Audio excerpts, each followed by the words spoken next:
Kahit anong paninira, hindi po tayo apektado dyan. Going forward po, ang ating butihing Senador Bongo, problem of corruption. As your senator, I am one with the Filipino people in this crusade to hold accountable to those responsible for this mess. We will not stop until the real masterminds and the flood control and ghost projects scandal are vanished. We will not allow any diversionary tactics from the real issues. Tama.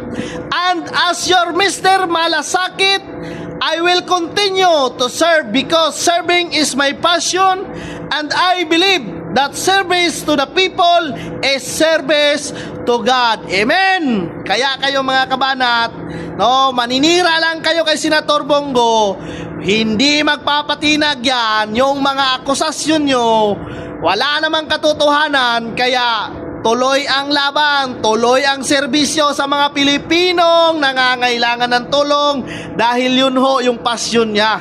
Bisyo ang magserbisyo sa mga Pilipino dahil nilagay siya dyan ng mga taong bayan para magtrabaho. Kaya kayo, kung wala kayong magawa, wala kayong magawang trabaho, tsupi kayo dahil si Senator Bongo nagtatrabaho ng maayos. Sinisiraan nyo lang.